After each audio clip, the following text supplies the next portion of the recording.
In the quiet, candlelit villages of medieval Europe, nights were more than just darkness. They were a world apart, a space where the known and the unknown intertwined. Families closed their doors, extinguished their hearths, and lay down on straw mattresses, believing that the simple act of sleep would restore their bodies and minds. Yet, in certain times and places, a silent terror haunted these nights, a mysterious and deadly phenomenon that claimed lives without warning. People went to bed expecting rest, but some would never wake again, and the fear of the unknown became a part of everyday life, whispered between neighbors and chronicled by monks. The earliest mentions come from Bavaria in the late 13th century, where a monk named Theodor described a strange sleep that steals the breath of the living in his writings. A young novice fell asleep after evening prayers and never woke up.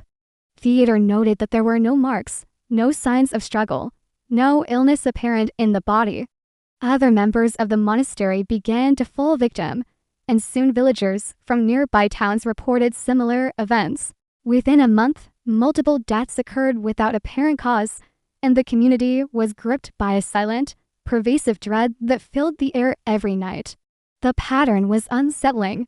Victims were often found lying peacefully, yet some had contorted expressions, as if the last moments had been filled with terror or suffocation. Fingernail scratches, slight bruising, and bite marks on the tongue were occasionally noted, suggesting that the final moments were agonizing yet invisible to the naked eye. Physicians of the time, working with a limited understanding of humoral theory and superstition, proposed many theories. Some suggested that the disease was a divine punishment, others blamed night spirits or malevolent forces, while some attempted herbal remedies or protective charms. Stories spread beyond Bavaria, reaching the Low Countries, France, Bohemia, and Saxony, with entire villages affected sporadically. Chroniclers tried to link it to seasons, claiming it occurred most often in winter when the air was cold and heavy, while others described summer occurrences, particularly after harvest feasts when families had gathered and eaten heartily. One notable cluster occurred in northern Italy in the late 1300s, in the mountain village of Cellenzer, where for 12 nights, 27 villagers perished in their sleep.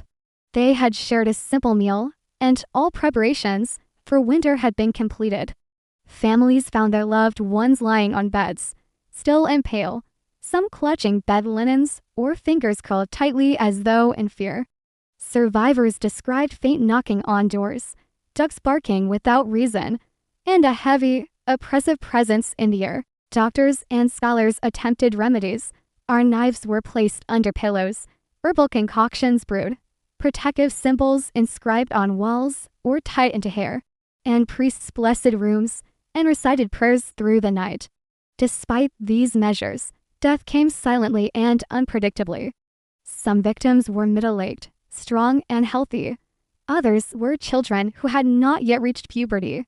The randomness was terrifying, and no explanation satisfied the fearful.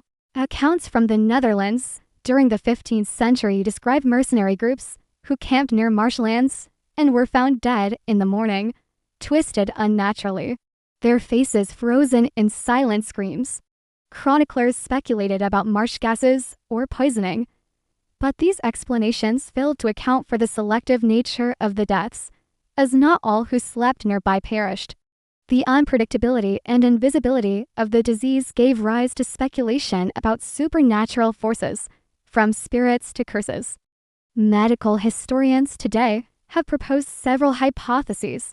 Some link the phenomenon to sudden, unexplained nocturnal death, a rare condition documented in modern times where apparently healthy individuals die in sleep due to cardiac arrhythmias or heart failure. Others suggest undetected parasitic infections, malnutrition, or contaminated food as potential contributors. Sleep disorders, such as sleep apnea, combined with environmental stressors, could also explain certain symptoms, yet no single cause accounts for all the historical accounts. Despite uncertainty, the night disease left a deep imprint on culture and folklore. People adjusted their behavior, sleeping lightly, keeping candles burning, or sharing beds with family members for protection. Protective herbs, charms, and prayers became standard nightly routines, and some villages reported that cats or dogs sleeping near children would sometimes prevent fatalities, possibly due to the early detection of subtle symptoms, though folklore attributed this to animal guardianship against supernatural forces. The psychological impact was profound. Chroniclers wrote of fear permeating homes, parents hesitating to sleep, and children kept awake by their own terror. Communities became vigilant, noting every cough, shiver, or restless movement as a potential warning of impending death. Over the centuries, reports became less frequent. By the late 16th century, the night disease seemed to fade, leaving only fragmented accounts and folklore behind. The reasons for its disappearance remain speculative, perhaps due to improvements in nutrition, living conditions, or simply the randomness of the events. Scholars continue to debate whether it was a single medical condition, multiple overlapping disorders, or a blend of medical, environmental, and psychological factors. As centuries passed, the night disease became more than a medical mystery. It became a legend whispered among villagers, chroniclers, and monks. Each new account reinforced the fear that sleep, once considered a sanctuary, could betray anyone. Families adopted elaborate protective routines, creating rituals that were part superstition, part observation. Children were tucked in with iron knives under their pillows, herbs hung in windows to purify the air, and doors remained unlocked so that anyone showing signs of distress could be attended to immediately. In the alpine regions, reports emerged of entire households being wiped out overnight. Chroniclers wrote of parents discovered lifeless beside their children, the scene haunting in its eerie stillness. The elderly were often spared, perhaps due to lighter sleep cycles or smaller breathing demands, though no one could know for certain. Scholars and physicians debated, trying to correlate diet, season, climate, and geography with these events, but patterns remained elusive. The night disease also influenced local art and iconography. Manuscripts from monasteries depicted shadowy figures pressing upon the sleeping, often framed in simple black and white ink sketches. Wood carvings in churches sometimes showed small, dark shapes hovering over beds, warning parishioners of spiritual dangers that could manifest while asleep. These images, coupled with tales, shaped the medieval psyche, embedding a persistent fear of nighttime into collective memory. Accounts from Scandinavia describe similar phenomena, with entire sections of villages reporting nightly deaths, especially during cold winters when houses were crowded and smoke-filled poorly ventilated rooms. Families lit extra fires and slept in shifts, watching over one another, hoping to intervene if a family member showed signs of distress. Such vigilance, though based on fear and superstition, likely prevented some deaths, inadvertently creating an early form of communal care during sleep. Medical theories evolved slowly. Physicians began experimenting with herbal remedies, recommending mixtures of valerian, sage, and rosemary to calm the body and purify the air. Others suggested sleeping in slightly elevated positions to avoid suffocation. Despite these attempts, the disease defied explanation.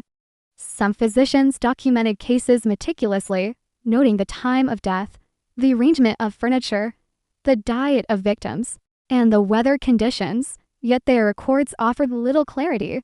Modern interpretations suggest that environmental factors, such as carbon monoxide poisoning from fires in poorly ventilated rooms, moldy food-producing toxins, or exposure to chemical compounds from stored grains, could explain clusters of deaths. Sleep-related cardiac events, including sudden unexplained nocturnal death syndrome (SUNS), offer another plausible explanation. Malnutrition and weakened immune systems may have compounded the problem. Cultural adaptation to the disease also shaped folklore. The night hag became a symbolic figure representing the inescapable threat of death during sleep. Families would tell children stories of hags sitting on a chest of sleepers, stealing breath or causing nightmares. These stories were both cautionary and explanatory, giving a tangible face to the invisible terror. One of the most chilling aspects of the night disease was its selectivity. Entire families sometimes survived, while only one member succumbed. Neighbors reported no correlation to age or health in many cases. Children, adolescents, adults, men, women, all were susceptible. The randomness was as unsettling as the deaths themselves. As Europe moved into the Renaissance, reports of the night disease became sporadic. Improved nutrition, housing, and hygiene may have played roles in reducing fatalities. Additionally, the growing influence of scientific thought encouraged critical observation and documentation, gradually replacing superstition with inquiry. Yet the stories did not vanish entirely. Chroniclers and storytellers preserved accounts, embedding them in history and folklore alike. The night disease offers insight not only into medieval medicine, but also into human psychology. It demonstrates how fear of the unknown can shape behaviors, beliefs, and culture. Communities adapted their routines, created rituals, and sought explanations for phenomena beyond their understanding, fostering vigilance and shared responsibility, even as terror pervaded daily life. Imagine lying in a bed during a medieval winter night, surrounded by darkness and the quiet breathing of your family. Candles flicker and smoke curls toward the ceiling. The soft crunch of footsteps outside, the occasional bark of a dog, and the wind against the shutters all feel amplified. Every breath is conscious, every sound noticed. The night disease made sleep both essential and dangerous, turning the act of resting into an exercise in awareness and subtle precaution. Even today, the night disease continues to fascinate historians, epidemiologists, and storytellers. It blurs the line between history, folklore, and medical mystery. And as you listen to this soft narration, drifting slowly toward rest, it is worth considering the vulnerability and resilience of those who lived centuries ago. They faced a silent, invisible threat in the very act of sleep, yet they adapted, survived, and passed down stories. The night disease is a reminder of the fragile balance between life and death, comfort and terror, seen and unseen, and of the unseen mysteries that may still exist beyond our understanding.